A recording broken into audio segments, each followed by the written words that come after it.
So it's been 48 hours with the Samsung Galaxy Z Fold 8, and I think I might actually switch to this phone as my daily phone. But before I do, there are a few things that genuinely bother me. Some of the same issues other people have pointed out. So let us start with what really impressed me that other people are not talking about. We will get into things Samsung got right and things they got wrong. Guys, the first thing I want to talk about is the actual brightness of this phone. It is mind-blowing. So first, let's look at the cover display. Again, we have 3000 nits of brightness. It is set to adaptive brightness, so it is able to maximize its peak brightness to the actual 3000 nits. And just look at how clear it is. I can see everything. In fact, the recording doesn't do it justice. In person, it just looks super bright and super vibrant. And the same goes for the cover display. It is also 3000 nits of peak brightness.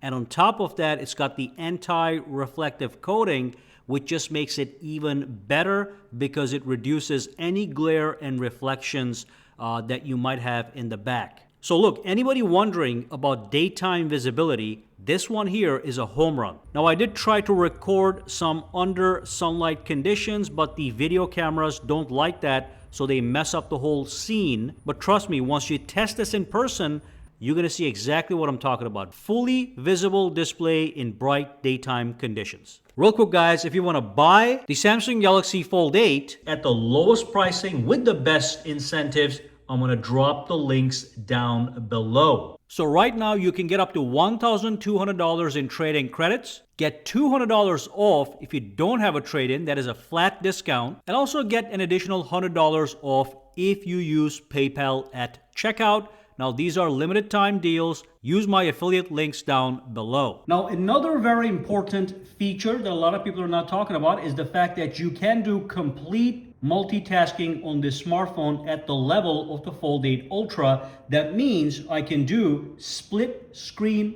3-way multitasking. Let me show that to you in its variations. So here's one application. I'm gonna bring in one more application. I'll bring in the settings. I'm gonna put it right over there. And then I'm gonna bring in one more application from this tray. Let's do the calculator. And I'm gonna put that right over here, okay? So this is one way to do it. I have full control. I can move this around as I please.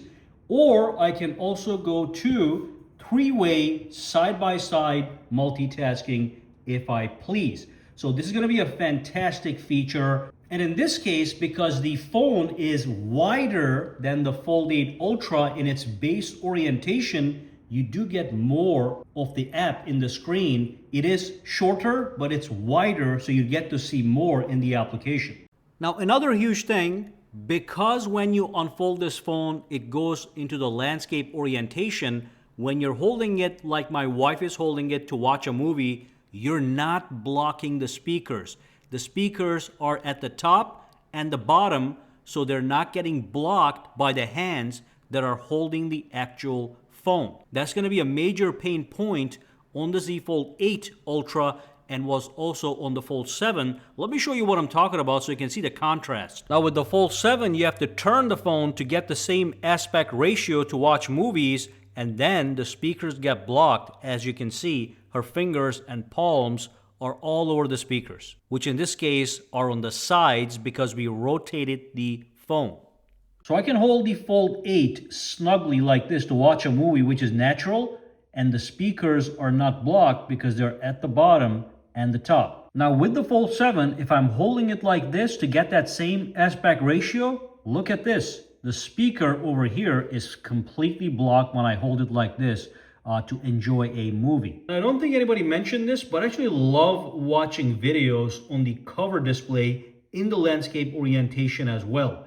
It looks stunning. This is a beautiful display on the outside as well. Now, one thing that is a major positive with this phone is the design, the form factor. Samsung nailed the passport style design. It is slim, it is easy to grip. The smaller phone actually feels more endearing for some reason. I can actually get a lot done in the cover display. I can even multitask in the cover display, which is almost impossible for the Fold 8 Ultra. And then when you unfold it, it instantly opens into landscape. As someone who watches videos on my phone all the time, that alone has made the Fold 8 way more enjoyable to use than I expected. Now, one more thing that merits attention is the current deal. So we are in the pre-order phase right now. And Samsung is giving some insane trade-in values, which also convert into instant discounts. So look, for the Fold 7 and the S26 Ultra, you're getting $1,200. Especially for the S26 Ultra,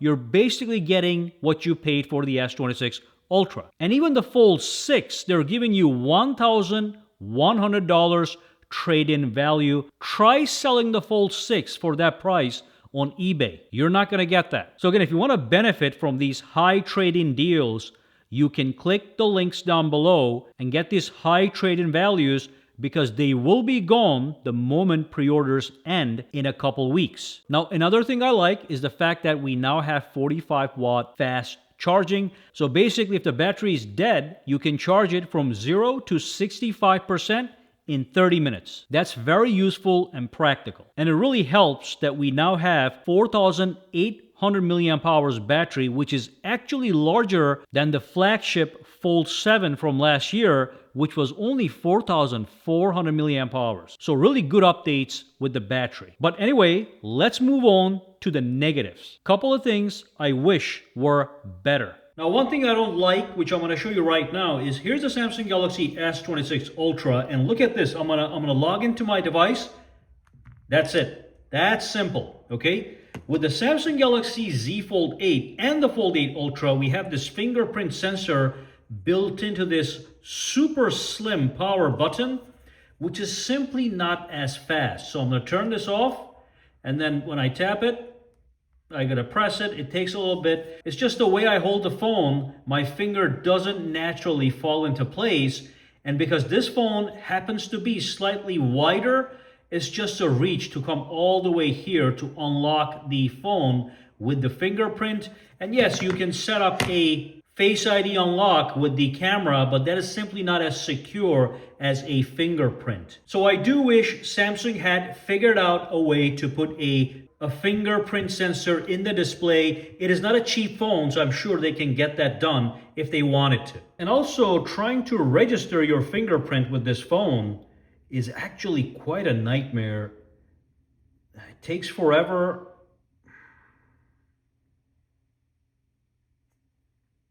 As you can see, and you basically swipe it up and down. You don't even know if you're getting all the areas or not.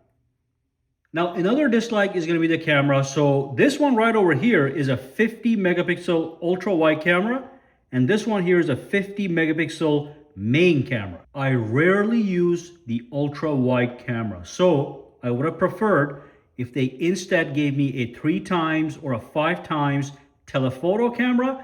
And also, if they had given me a 200 megapixel main camera. I understand we cannot have 3 cameras on a device this size, at least right now, but I really wish the ultra wide was actually a telephoto and the main was actually 200 megapixels. But that's just me venting. The cameras we do have still take amazing shots, no question about that. Now, one more thing I want to quickly complain about with the camera is right now I'm holding the phone in landscape orientation. I do believe this shutter button should be on this side so I can easily take a photo. Now, when I flip it like this, the shutter button comes down, but like this, it should be right here so I can take a photo. This would be ideal. I'm also not happy with the fact that we don't have S-Band compatibility. It's a very expensive device, but at least the Fold 8 Ultra doesn't have it either. If the Fold 8 Ultra had it and the Fold 8 didn't, I would be really mad. So those are the things that came to my mind when I thought about a 48-hour video. And there's going to be some more stuff, so just stay tuned. I'm going to give you guys updates as I use it more and more. But I love the form factor. The display brightness is amazing. You can still multitask with no problem. It's a great device for people that prioritize entertainment with their phone. Because of that landscape orientation, you've got the insane trade-in deals right now at least. So again, the links for that is going to be down below. And then as I mentioned, I wish it did have a in-display fingerprint sensor at least on the front display, a telephoto camera instead of a ultra wide camera, and the other things I mentioned. So that's it for this video, guys. Drop your comments down below and let me know what you like and dislike. If you are upgrading, why not? Or if you are, why are you? So let me know down below if you have any questions, comments, or concerns. Also, dump them below. For now, have a fantastic day, all right?